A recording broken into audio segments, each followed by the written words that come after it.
예, 오늘은 구역장 교육 8번째 시간입니다. 기도하고 시작하겠습니다. 귀하신 우리 하나님을 찬양합니다. 가을은 점점 깊어갑니다. 우리의 믿음도 깊어져 가고 하나님 앞으로 한 걸음 더 나아가길 원합니다. 내가 부족한 것이 무엇이며 내가 감당해야 될 자리가 무엇인지를 깨달아 남은 인생을 주님을 위해서 내 영성의 완성을 위해서 힘차게 그렇게 나아가게 하옵소서. 사사롭고 또 어둡고 또 악한 마귀의 미혹이 있는 그런 것에 휩쓸려 다니지 아니하며 성령님의 생각, 성령님의 감정, 성령님의 판단을 우리도 다 분별하여 그것을 소유하고 거룩하고 진지한 인생을 살게 하옵소서. 구역장 교육 8번째 시간입니다. 성령님 임재하시기를 원하면서 예수님 이름으로 기도드립니다. 아멘. 오늘은 8번째 시간, 여러분 가지고 계신 교재 생명을 돌보는 선한 일꾼들 학생용 고급편 제5과입니다. 오늘은 구역 상담입니다. 여러분 가지고 계신 교재 82면 보시면 거기에 중심 요절에 너희가 짐을 서로 지라 그러면 그리스도의 법을 성취하라. 갈라디아서 6장 이렇게 나와 있어요. 그리고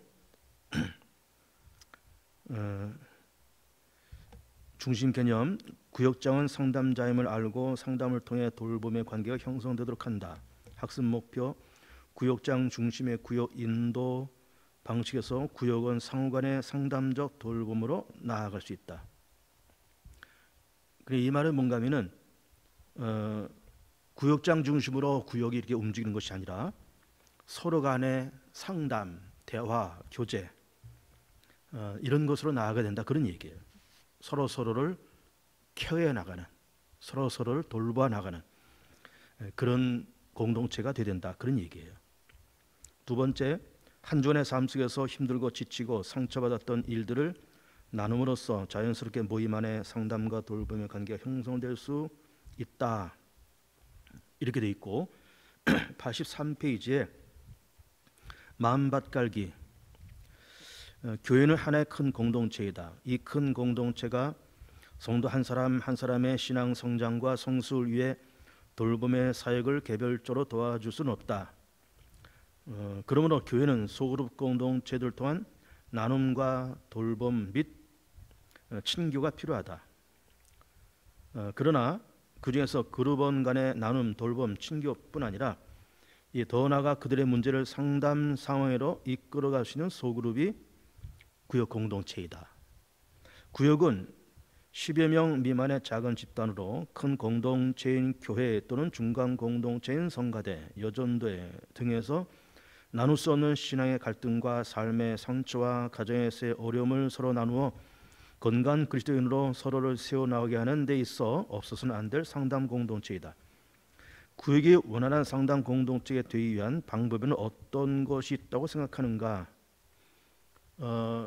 그러니까는 구역자 혼자 예배 인도하고 기도하고 명료하고 지시하는 그런 공동체는 바람직하지 않다, 그 말이죠. 서로를 돌보는, 서로를 격려하고 위로하고 의지하고 나누는 그런 공동체가 필요하다고 얘기하면서, 그리고 상담 공동체가 되기 위해서는 무엇이 있어야 될 것인가? 세 가지가 필요하다고 봅니다. 첫째는 친밀한 관계 형성. 쓰세요. 친밀한 관계 형성.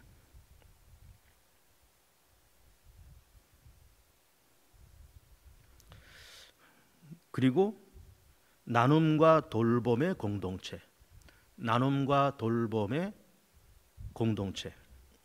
친밀한 관계 형성, 나눔과 돌봄의 공동체. 세 가지라고 있습니다. 친밀한 관계, 나눔, 돌봄. 그리고 밑에 자신이 상담 공동체를 이끌어갈 사람이라면 어떤 노력이 필요한가? 상담 공동체가 될 필요가 있다 그 말이에요. 그럼 거기에서 뭐가 필요하냐? 제일 중요한 거는 편안함이에요. 그 구역장 만나면 편안하다. 구역 모임을 가면 편안하다. 그 예배에 가면 편안하다. 이 편안함이 굉장히 중요해요. 편안함. 씨 뿌리기 상담적 돌봄 지체로서의 구역 열어가기. 지금까지 구역 모임은 지역 단위로 나눠진 성도들이 일주일에 한 번씩 모이는 평신도 예배 모임 혹은 친교 모임으로 여겨온 것이 일반적 생각이었다. 그러나 사실 구역 모임은 잘 운영하기만 하면 한 교회를 힘있게 이끌어갈 수 있는 든든한 기둥이다. 구역이 예배 혹은 친교 모임으로서 단지 만나고 헤어지는 것에 그치지 않고 그 안에서 전도의 구심력이 생겨나고 나아가 구역은 각각이 개별적으로 가지고 있는 가정의 문제, 사업의 문제, 마음의 상처 등 다양한 삶의 문제를 내어놓고 서로를 상담해주고 한 그리스도인으로서의 성숙한 인격으로 세워줄 수만 있다면 이는 교회가 또한 목회자가 일일이 할 수 없는 또 다른 의미에서의 목회적 사역에 동참하는 것이 된다. 이것이 구역의 소그룹 공동체이기 때문에 가능하고 구역원 간에 매주일 지속적으로 만나 각 가정을 방문하여 서로를 깊이 알게 되는 특별한 환경 가운데 있기 때문에 가능하다. 이것이 구역에서 상담이 필요한 이유이다. 그렇다면 상담이란 무엇인가? 상담은 일반적으로 사람을 불행하게 만드는 여러 가지 정신, 정서적 부정의 행동과 삶의 스타일, 사고방식들을 경험하는 이들에게 그 이야기를 들어주고 공감해주고 용납해주고 때로는 지적하여 바른 방향으로 인도하여 그들을 건강하고 풍요로운 삶으로 회복하게 하는 데 목적이 있다. 이를 위해 구역장은 기독교 신앙 전통이 물려준 자원들인 기도와 말씀 및 구역원 상호간의 삶을 서로 나누는 돌봄의 관계들을 충분히 활용할 때 구역은 생명에 살아 숨쉬는 상담적 돌봄을 주는 삼겹줄 공동체가 될 수 있다. 그리고 이번에 대화로 시작하는 구역 모임, 말씀 전 나눔의 대화. 구역은 서로를 깊이 있게 알아갈 수 있는 가장 효과적인 소그룹 모임이다. 이 소그룹이 나눔을 통해 서로를 알고 대화 속에서 치유를 줄 수 있다면 이는 교회 생활을 활기 있게 하는 가장 힘있는 공동체요 신앙을 키워주는 큰 버팀목이 될 것이다. 구역 모임을 갖게 되면 보통 10명 이하의 구역원들이 돌아가면서 자신이 경험한 지난 한 주간의 일들을 나누는 중에 때로는 가정 내 갈등, 직장에서의 인간관계의 문제, 신앙생활에서의 어려움, 건강과 사업의 문제 등을 이야기하게 된다. 이때 구역장은 이 대화를 자연스럽게 풀어가도록 구역원 한 명에게 먼저 질문할 수 있다. 말씀 전 나눔의 대화는 구역원이 자신의 일상 삶 속에서 일어나는 일 중에 자신을 힘들게 하거나 해결이 잘 안 되는 일들 또는 마음의 아픔으로 남아있는 일들을 모임 안에서 도려내면서 구역원 내에서 이에 대해 이해받고 지혜를 얻고 위로하고 치유하게 되는 일종의 집단 상담이다.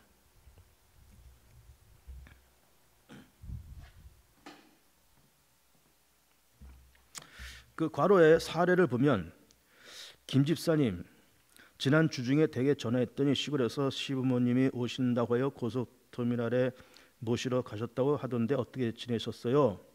김 집사가 예, 터미널에서 모시고 오긴 했는데 지난 일주일 내내 교회 프로그램에 한 번도 못 참석했어요.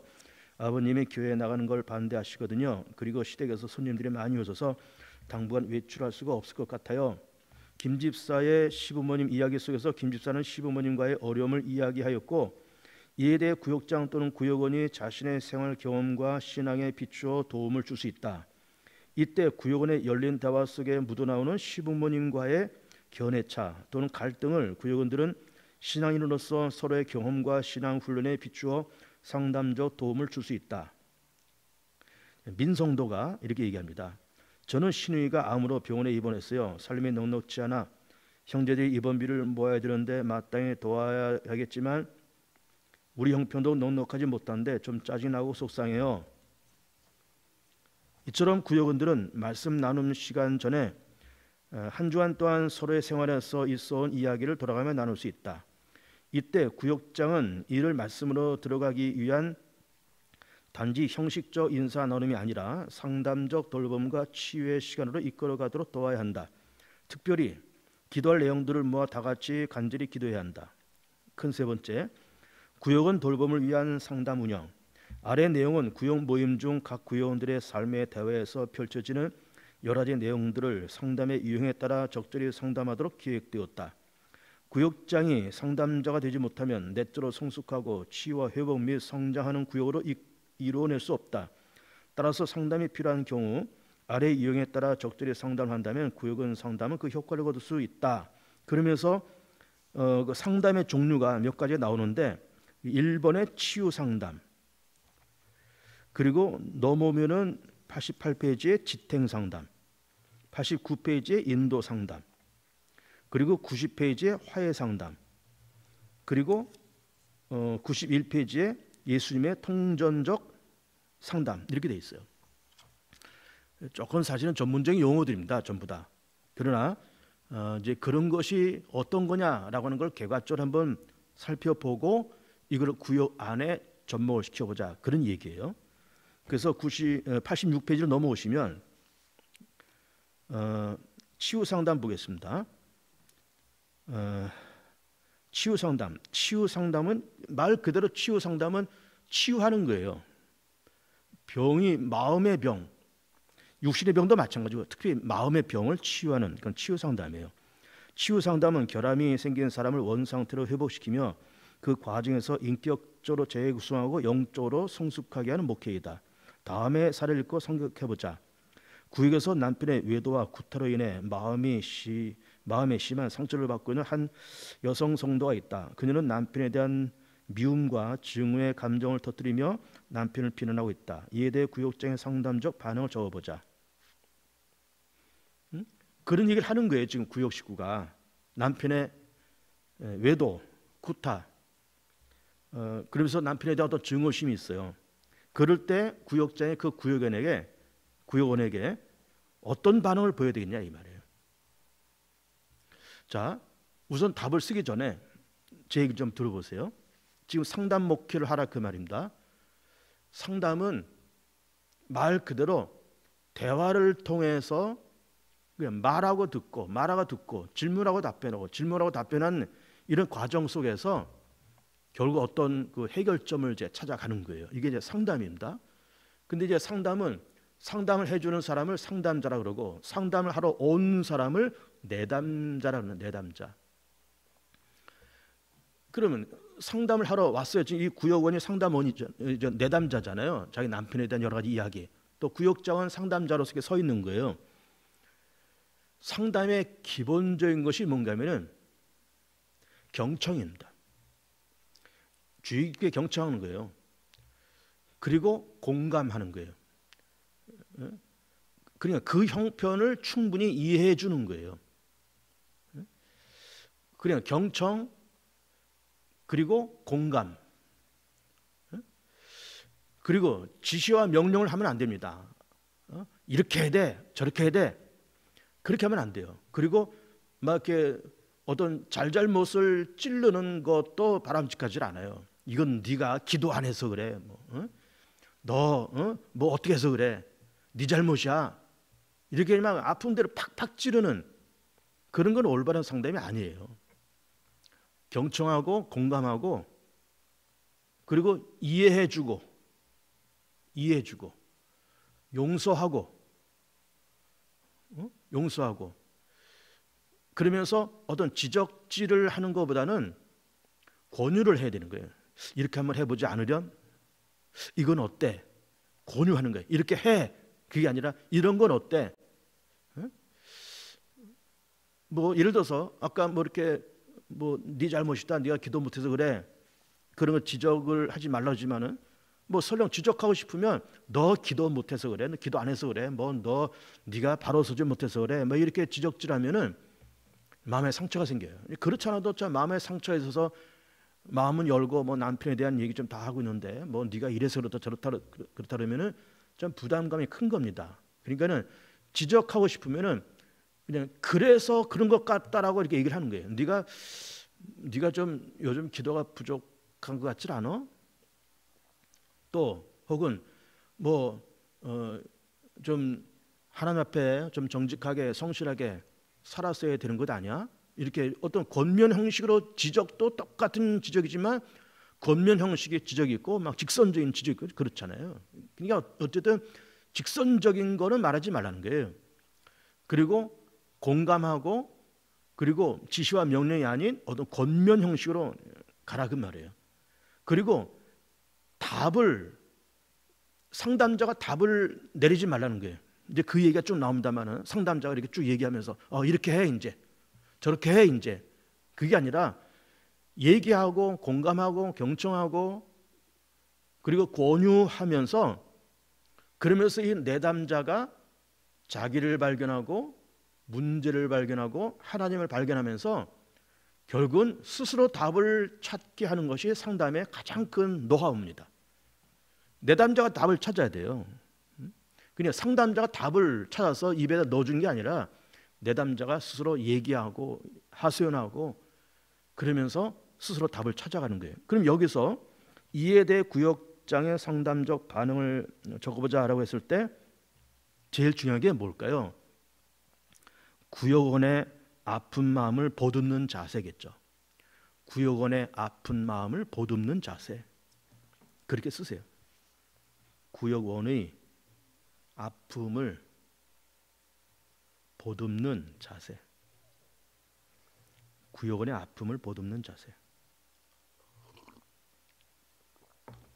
당신은 이 구역원의 사례에 대해 어떻게 상담할 수 있겠는가? 쭉 얘기했습니다. 아까 경청한다, 공감한다, 지시 명령하지 않는다, 스스로 답을 찾게 한다 그런 거잖아요. 마찬가지입니다. 여기서도 마찬가지 경청과 공감. 경청과 공감. 그게 제일 중요해요. 경청과 공감. 내려와서 일반적으로 이러한 사례에 당면하게 될 때 구역장은 대체로 마음이 불편해지는 것을 느낀다. 왜냐하면 첫째는 자신이 담당하고 있는 구역원이 이 문제를 신앙적으로 해결하고 있지 못하다는 생각 때문이고 둘째는 이 문제의 해결을 자신이 어떤 방법인지 해야 되는 부담감 때문이다. 그러니까 상담자가 답을 내리지 말라고 얘기한 거예요. 이게 그겁니다. 뭐 답을 내려고 그러니까 부담감이 생기잖아요. 그래서 위의 사례 구역장은 결국 구역원의 비참한 감정, 절망감, 버림받은 느낌에 대한 들어줌과 공감, 경청과 공감이라 했어요. 그리고 용납으로 구역원을 돌보기보다는 신앙을 가지고 오래 참지 못했음을 꾸짖고 믿지 않는 남편에게 불의의 본을 보일 것을 권고하고 그의 믿음 없음을 훈계하며 더 기도에 힘쓸 것을 요구했다. 구역장은 마음속 깊은 곳에 있는 상처를 영적인 문제로 잘못 이해하여 구역원 남편에게 문제가 생긴 것이 이 구역원의 믿음이 부족된 것처럼 정죄하는 것이다. 다시 바꿔 말하면 열심히 기도하고 충실히 교회 봉사 생활하면 이런 문제가 일어나지 않을 것이라는 의미를 내포하는 것이라는 점에서 그 심각성은 크다고 하겠다. 이는 매우 잘못된 생각이며 위험한 상황일 뿐 아니라 복음 이해에 대한 심각한 변질이다. 그러니까 경청과 공감과 그리고 지시와 명령이 아니라 했어요. 그리고 내담자가 스스로 답을 찾게 유도해 나가는 것이 상담이에요. 그리고 지적질하고 꾸짖는 거는 삼가해라 그 말이에요. 여기서. 그래서 밑에 이에 대해 당신은 어떻게 생각하는가?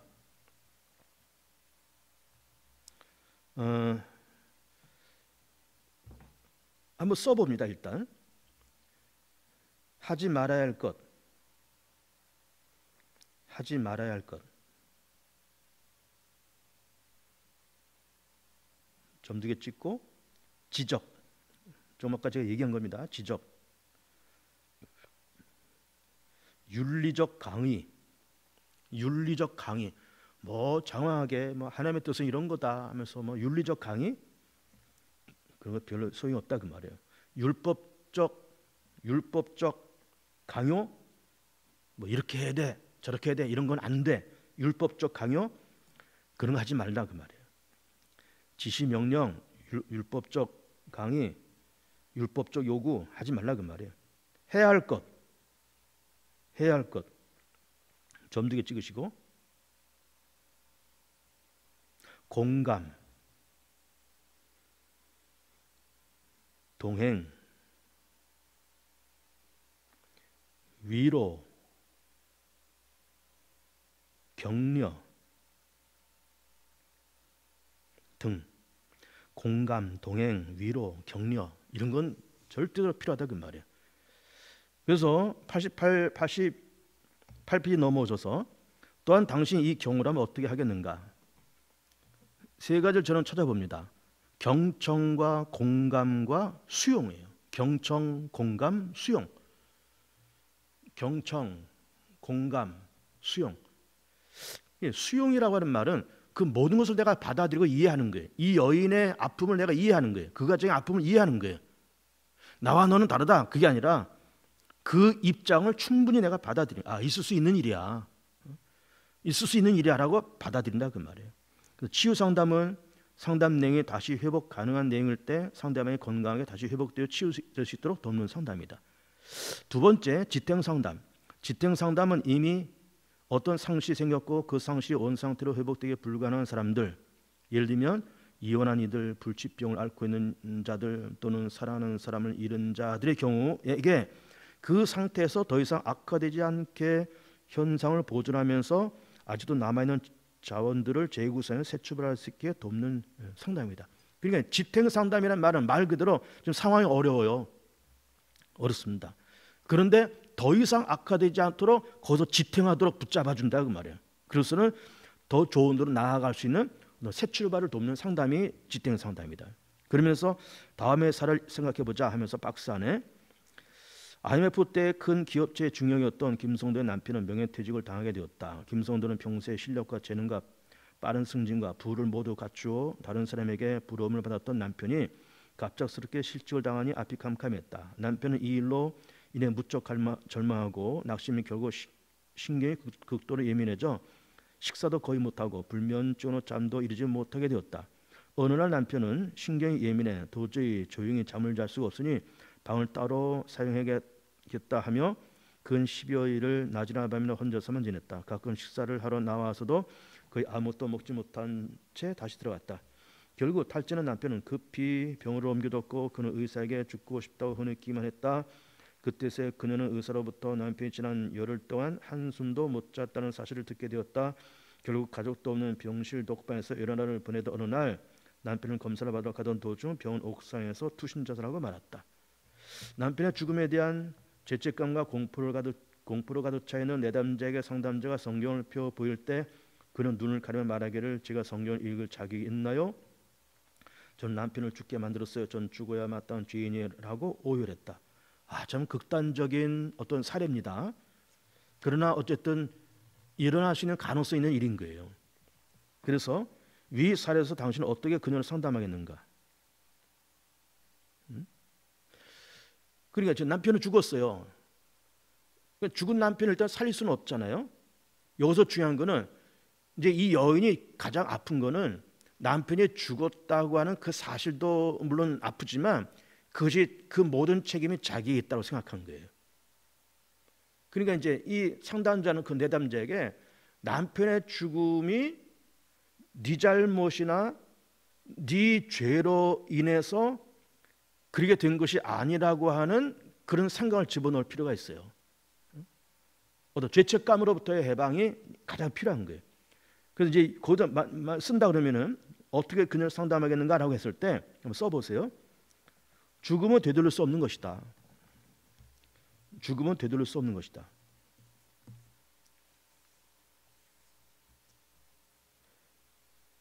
그러나 그 죽음을 자신의 잘못으로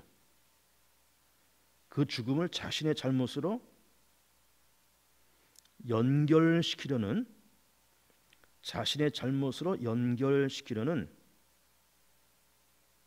왜곡된 인식에서 벗어나게 해야 한다.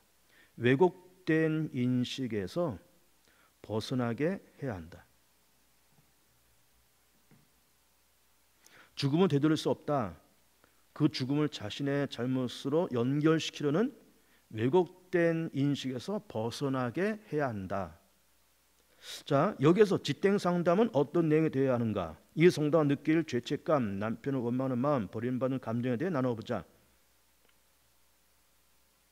역시 이 문제는 상담자가 해결할 수 없는 문제예요. 응? 결국은 여기도 마찬가지 공감과 경청과 그리고 내담자에 대한 동행, 이게 필요한 거예요. 그러니까는 써보세요. 공감, 경청,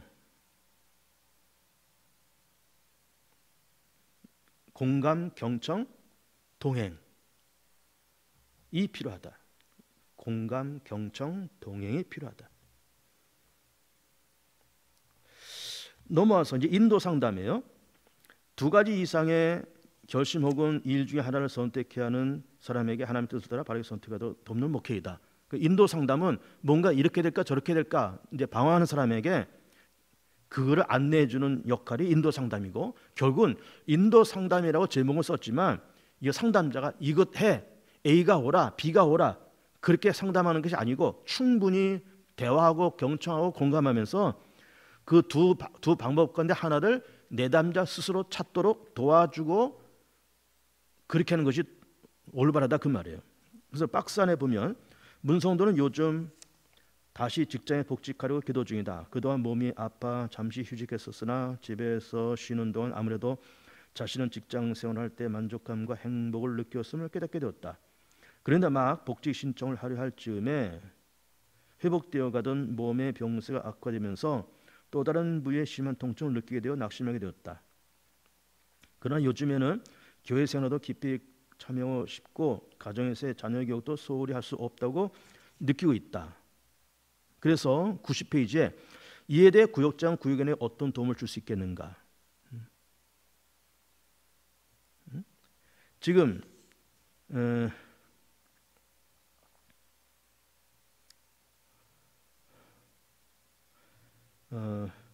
복직하려고 애쓰는 어떤 가정이 있다 그 말이죠. 근데 복직을 하려 했더니 때마침 병도 들었다. 그리고 모든 것에 어떤 자신감도 의욕도 잃고 그렇게 됐다는 거예요. 여기에 대해서 우선 한번 써볼까요? 자기 자신과 가정을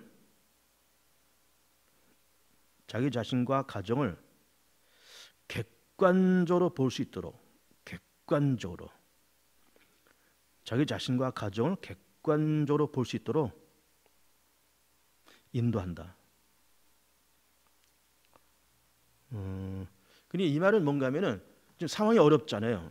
복직도 해야 되는데 몸도 아프고 여기저기에 대해서 뭐 하고는 싶지만 여건이 되질 않고, 그래서 이런 상황 속에서 내가 객관이라는 말은 주관과 객관은 다르잖아요. 주관은 내가 보는 것이고 객관은 제3자가 보는 거예요. 그 제3자 입장에서 나를 바라보자 그 말이에요.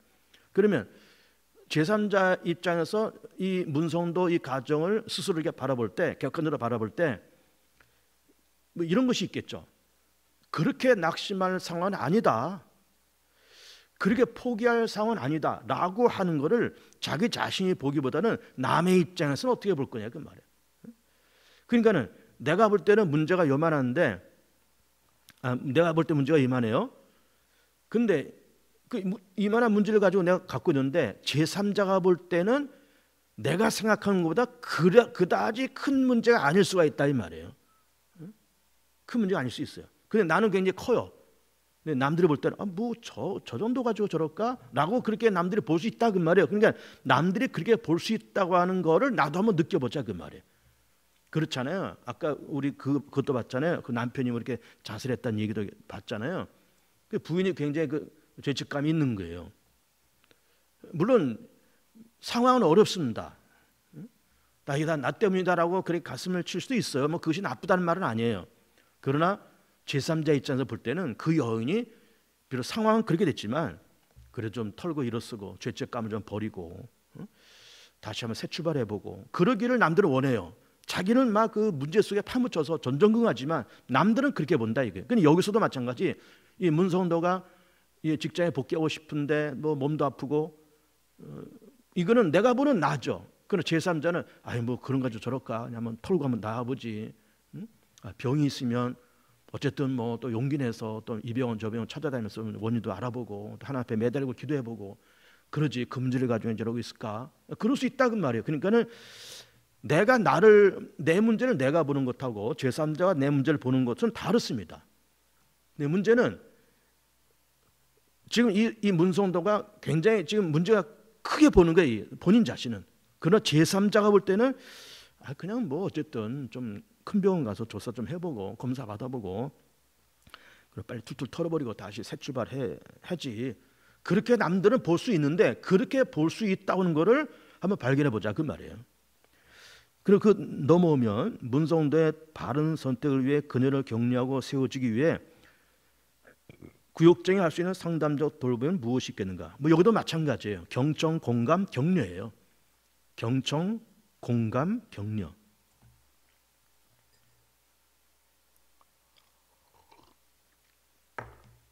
그 다음에 들어줌과 정확한 공감과 조건 없는 수용에 대해 어떻게 준비하고 있는가?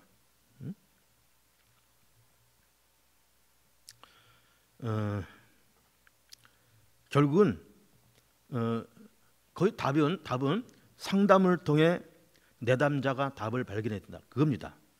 상담을 통해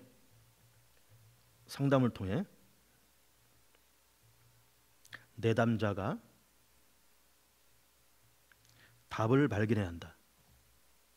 상담을 통해 내담자가 답을 발견해야 한다. 여기 이제 그 질문에 조건 없는 수용, 참 이게 놀라운 얘기 아닙니까? 수용이 필요하다는 것 아니에요. 수용이 필요하다. 받아주는 거. 그 사람의 입장을 받아주는 거예요. 뭘 그래 뭐 따지고 그런 것이 아니라 충분히 이해하고 받아들이고 그럴 수 있겠다라고 공감해주기 이 수용인데 그 수용에는 조건 없는 수용. 그러니까 요거는 받아들일 수 있는데 저거는 받아들일 수 없다든지. 아까 이 문성도의 예도 직장에 복귀하는 문제는 뭐 받아들일 수 있겠지만 병든 문제는 받아들일 수 없다든지. 그것이 아니라 다 그 사람의 병든 문제도 내가 받아들이고 직장에 복귀하고자 하는 그 마음도 받아들이고 이 모든 것에서 절망하고 우왕좌왕하고는 그의 모습도 내가 충분히 빨아들인다 이게 충분히 막 스펀지가 물을 쭉쭉 빨아들이듯이 그 사람의 형편과 입장과 처지를 쭉쭉 빨아들이는 이런 수용성 이게 필요하고 결국 그것을 통해서 상담을 통해서 내담자가 결국 답을 발견한다 그런 얘기예요. 네 번째 화해 상담 목회 상담자인 시오드 힐턴은 전통적으로 목양의 관점 속에 속한 교육자를 인식해왔던 화해 목회는 억압적인 요소가 있다는 이유로 목양의 관점을 배제시켰다. 그러나 단절되어 있는 하나님과 사람 사이, 사람과 사람 사이의 관계를 화해시키기 위하여 죄를 용서하며 훈련시키는 화해 상담은 양떼를 인도하는 구역장의 관심에서 피할 수 없는 사명이다.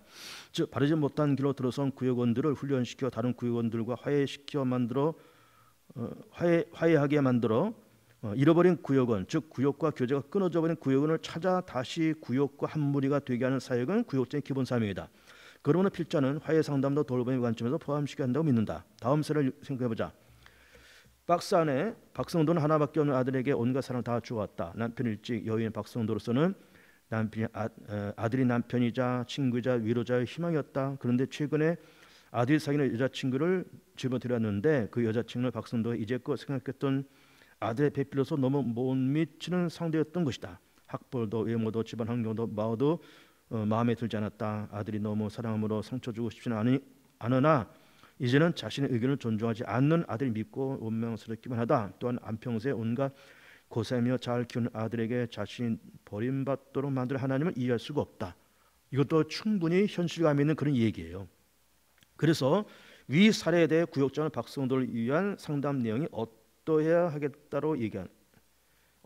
한다고 생각하는가? 화해죠, 화해. 아들과의 화해, 하나님과의 화해. 화해예요. 그냥 화해 쓰시고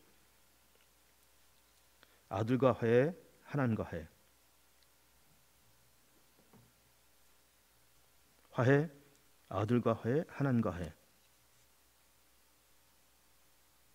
여러분 이제 화해하면 참 모든 것이 다 편안해지잖아요. 그리고 화해 반대말은 무슨 막힌 담이 있다는 거잖아요.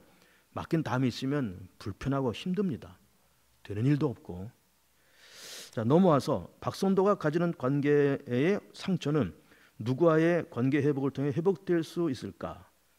이에 대하여 아들과의 화해, 하나님과의 관계에 있어서 막힌 부분에 대해 나누어 보는 것이 좋을 것이다. 또한 내가 상담자의 위치에 있다면 어떻게 이 문제에 접근할지를 연구해 보자. 역시 이것도 화해입니다. 아들과의 화해, 하나님과의 화해. 결국 이 상황 속에서 가장 필요한 것은 화해예요. 근데 이것도 역시 상담자가 답을 내리지 말라는 거예요. 화해하셔. 아들과 화해하셔.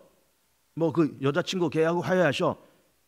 그 말이 아니라 충분한 경청, 공감, 이해, 수용, 그걸 통해서 화해가 필요하다고 하는 것을 이 박성도에게 깨닫게 하는 것이 상담의 키포인트다, 그 말이에요.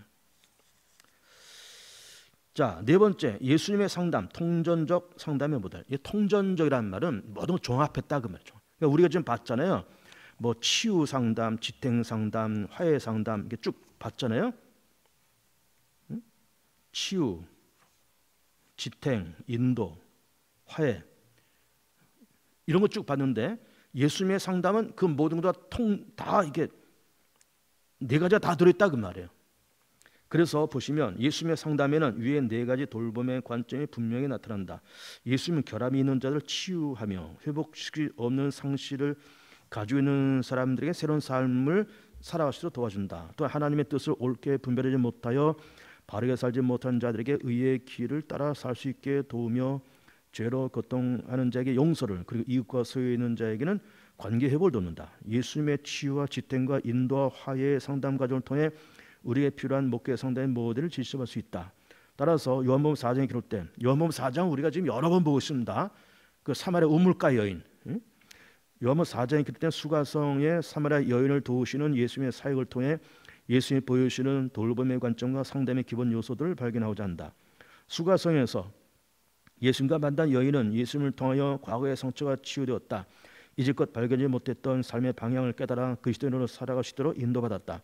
현재 생활의 죄책감에서 벗어나 당당한 공동체의 일원으로서 자신의 인생을 지탱해 나가는 힘을 얻게 된 것이다. 뿐만 아니라 하나님과 맡겼던 담이 뚫리고 새로운 화해로 나아가 동네 사람들에게 확신 있게 주님을 증거하게 됐다. 와 보라 라고 요한복음 4장에서 수가성의 여인이 예수님의 상담을 통해 경험한 치유, 지탱, 인도, 화해의 상담 내용을 아래 기술해 보자.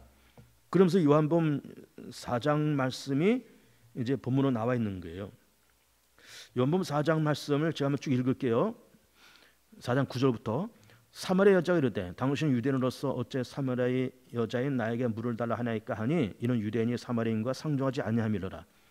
예수께서 대답하여 이르시되 내가 만일 하나님의 선물과 또 내게 물 좀 달라 하는 이가 누구인 줄 알았더라면 내가 그에게 구했을 것이고 그가 생수를 내게 주었으리라. 여자가 이르되 주여 물기를 그릇도 없고 이 우물이 깊은데 어디서 당신이 그 생수를 얻겠사옵나이까. 우리 조상 야곱이 이 우물을 우리에게 주었고 또 여기서 자기와 자기 아들들과 짐승이나 마셨는데 당신이 야곱보다 더 크니까. 예수께서 대답하여 이르시되 이 물을 마신 자마다 다시 목마르려니와 내가 주는 물을 마시는 자는 영원히 목마르지 아니하리니 내가 주는 물은 그 속에서 영생하도록 솟아나는 샘물이 되리라. 여자가 이르되 주여 그런 물을 내게 주사 목마르지도 않고 또 여기 물길로 오지도 않게 하옵소서. 이르시되 가서 내 남편을 불러오라. 여자가 대답하여 이르되 나는 남편이 없나이다. 예수께서 이르시되 네가 남편이 없다는 말이 옳도다. 너에게 남편 다시 있었고 지금 있는 자도 내 남편이 아니니 네 말이 참되도다. 여자가 이르되 주여 내가 보니 선지자로소이다. 우리 조상들은 이 산에서 예배했는데 당신들의 말은 예배할 것이 예루살렘에 있다 하더이다. 예수께서 이르시되 여자여 내 말을 믿으라. 이 산에도 말고 예루살렘도 말고 너희가 아버지께 예배할 때가 이르리라. 너희는 알지 못하는 것을 예배하고 우리는 아는 것을 예배하느니 이는 구원이 유대인에서 남이라. 아버지께 참되게 예배하는 자는 영과 진리를 예배할 때가 오나니 곧 이때라. 아버지께서는 자기의 예배하는 자를 찾으시느니라. 하나님 영이시 예배하는 자 영과 진리를 예배할지니라. 여자 이르되 메시아 곧 그리스도 하는 이가 오실 줄을 내가 아노니 그가 오신 모든 것을 우리에게 알려주시리다. 예수가 이르시되 내게 말은 내가 그라 하시니 여자가 물동이를 버려두고 동네로 들어가서 사람들에게 이르되 내가 행한 모든 일을 내게 말하는 사람을 와서 보라. 이는 그리스도가 아니냐 하니 그들이 동네에 와서 나와 예수께 오더라. 그래서 이 내용 중에서 치유의 내용은 뭐냐 이게 치유의 내용 한번 써보세요. 다가감, 예수님이 먼저 다가가시잖아요. 다가감, 대화, 그리고 영혼의 갈증 해결. 근데 이 여자에게 뭐 어떤 해결점을 주신 것보다 영혼의 갈증을 해결해 주신 거예요. 그래서 하나님께 예배한 자는 영과 진리로 예배해라. 하나님은 영이신 예배한 자, 영과 진리로 예배해라. 하나님 예배한 자를 찾으시느니라. 그리고 하나님께 참되게 예배한 자는 영과 진리로 예배할지니라. 그러면서 예배에 대한 걸 말씀하시면서 영적 갈증 해결하고 있어요. 다가감, 대화, 영적 갈증 해결. 이게 치유의 내용이에요. 그다음에 지탱의 내용. 그 지탱의 내용은 지탱은 아까 뭐라 했어요? 어떤 상황이 어려워요. 어렵지만 더 이상 더 나빠지지 않게 지탱해주고 다시 회복해 나갈 수 있도록 길을 열어준 것이 지탱이라 그랬잖아요. 써봅니다. 다섯 남편과의 헤어짐에 대한 다섯 남편과의 헤어짐에 대한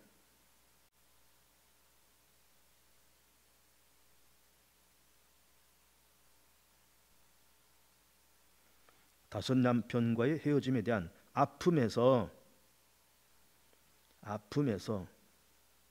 벗어날 수 있도록 아픔에서 벗어날 수 있도록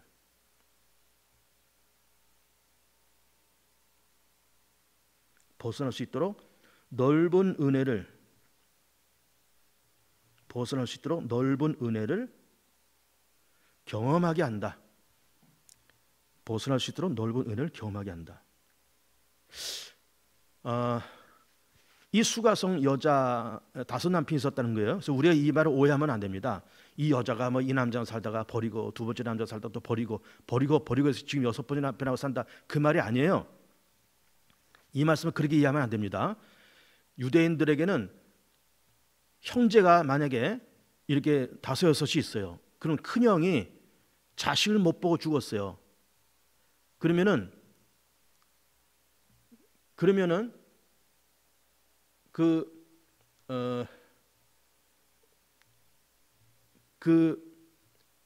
자식을 못 낳는 여인을 버리는 거예요.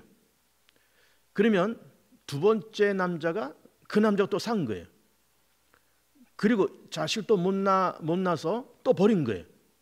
그 여기서 그 여자가 버림받았다는 거는 여자가 남편을 버린 것이 아니라 남자가 여자를 버린 거예요. 다섯 형제가 있다면 다섯 형제가 첫째가 버리고 둘째가 버리고 셋째가 버리고, 뭐 이게 형제가 아니더라도 첫 번째 남자가 이 여자랑 살다가 버렸어요. 무슨 이유인지 모르지만 버렸어요. 애를 못 낳는다든지 무슨 부정한 행위가 있다든지 버렸어요. 두 번째 남자랑 살았어요. 또 버렸어요. 이 여자는 남편을 5번 바꾼 것이 아니라 5번 버림을 받은 거예요. 그러니까는 마음의 상처가 얼마나 큽니까? 그래서 그 아픔에서 벗어날 수 있도록 넓은 은혜를 경험하게 한다, 이렇게 돼 있고, 계속해서 쓰면 93페이지 그 위에 계속 써보세요. 죄책감에서 해방되어 그 인도의 내용 이제 보는 겁니다. 인도의 내용, 죄책감에서 해방되어 하나님께 나아가도록, 죄책감에서 해방되어 하나님께 나아가도록, 죄책감에서 해방되어 하나님께 나아가도록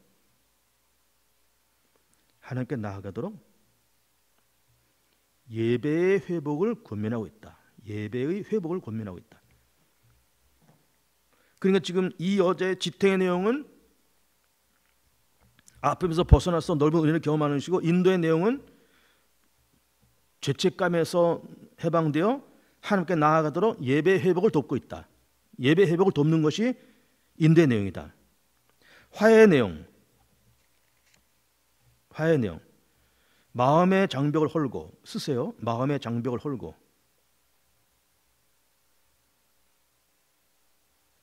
주님과 마음의 장벽을 헐고 주님과 이웃과 새로운 관계로, 마음의 장벽을 헐고 주님과 이웃과 새로운 관계로 나아가도록 돕는다. 나아가도록 돕는다. 그러니까 지금 예수님께서 이 수가성 여인과의 이 대화 속에서 치유 상담, 지탱 상담, 인도 상담, 화해 상담이 다 있다 그 말이에요. 그걸 지금 보고 있는 겁니다. 그래서 계속 보시면 위의 상담적 내용을 우리 구역원들의 상담 상황에 맞춰 구체적으로 재정해보자. 예제, 김 구역원에게 필요한 상담은 어떤 상담 방법으로 적응할까? 예제 2번, 임 구역원에게는 어떤 상담이 필요할까? 인도 상담이 좋을까? 지탱 상담이 좋을까?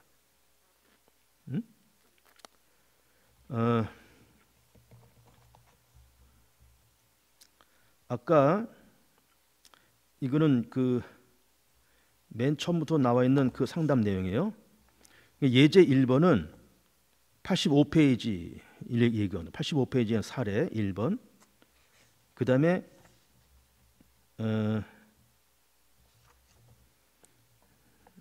임구역원은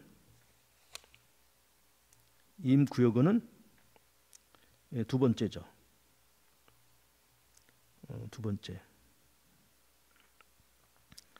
그래서 이런 뭐 지금 그 86페이지에 있는 그 예제도 가능하고 88페이지는 예도 가능하고 이렇게 그런 구역에는 어떤 상담이 필요할까? 그런 걸 물어보고 있는 거예요. 그건 여러분 나름대로 대답하면 되겠습니다. 근데 다섯 번째, 상담자로서의 기본적 자질과 비밀 보장. 이 비밀 보장은 중요합니다. 여기서 얘기하고 상담자가 내담자가 그 얘기 듣고 다른 데 옮기면 안 되죠. 구역 안에서의 구역장 구역을 상담적 돌봄의 공동체를 이끌고자 할 때 자녀의 상담자로서의 주된 역할을 하게 된다. 물론 구역원들이 서로 상담자가 되기도 하고 때는 내담자가 되기도 하지만 구역장의 상담자로서의 돌봄을 줘야 할 경우가 많이 있다.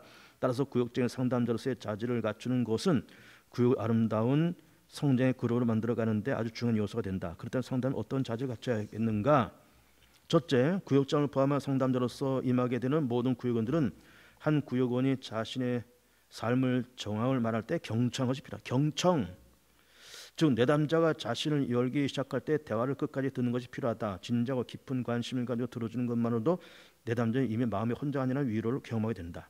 거기 한번 줄을 쳐보세요. 진지하고 깊은 관심을 가지고 들어주는 것만으로도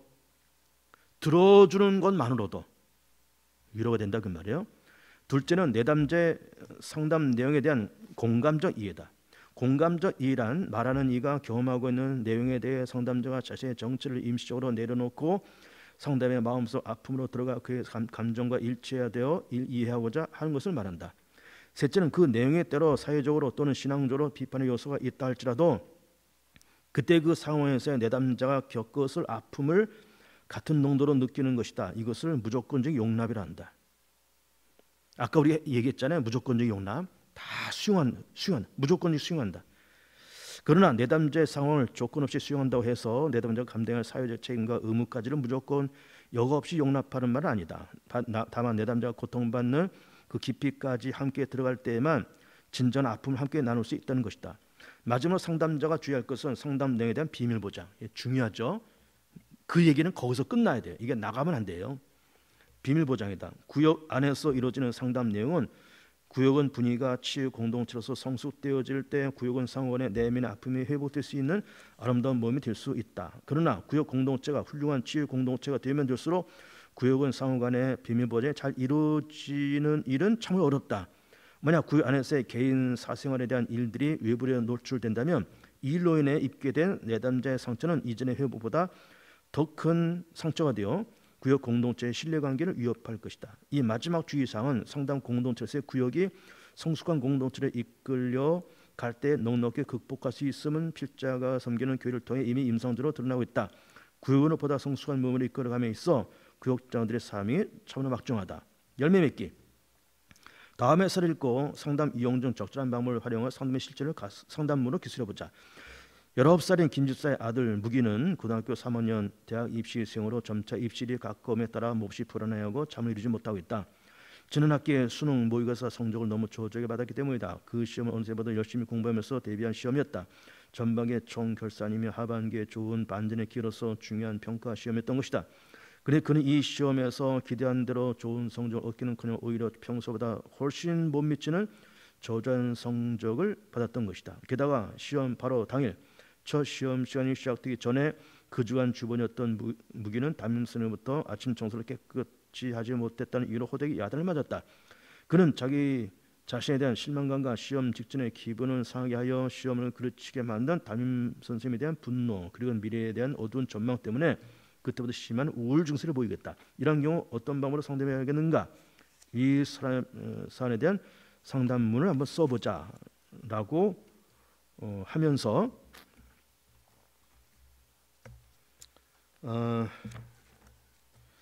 여러분은 이제 그 교재를 갖고 있지만 나는 지금 교사용 교재를 갖고 있어요. 이제 거기를 보면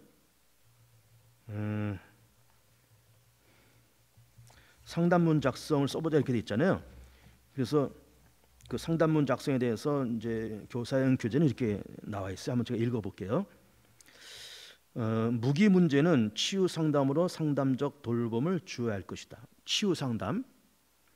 이미 치른 수능 모의고사의 저조한 성적에 미련을 두고 낙심하고 불안과 초조에 묶여 있을 것이 아니라 그때 받았던 담임 교사와의 불편한 마음에서의 다시 안정을 찾을 수 있도록 돕는다. 그리고 그동안 보았던 수능 모의고사의 각 과목 성적을 통합하여 자료를 분석함으로써 부족한 학과목의 보충을 통하여 하반기에 좋은 성적을 위한 준비를 하도록 격려한다. 또한 이제까지 성적이 우수한 학과목에 대해서도 칭찬과 용기를 북돋아 주어 무기로 하여금 수능 시험 준비를 원만히 할 수 있도록 상담한다. 결국은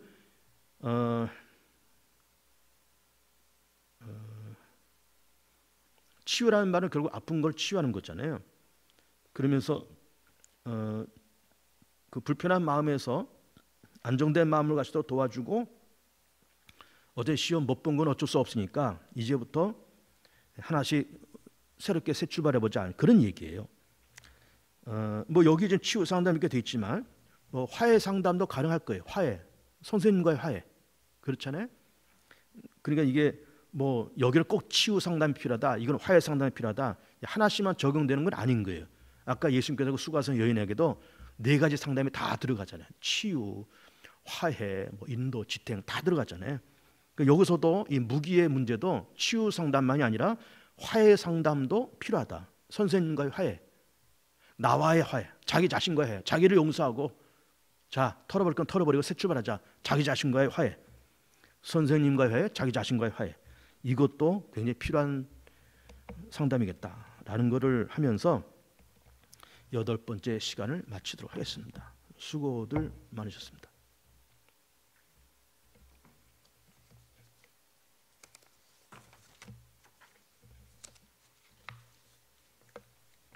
정말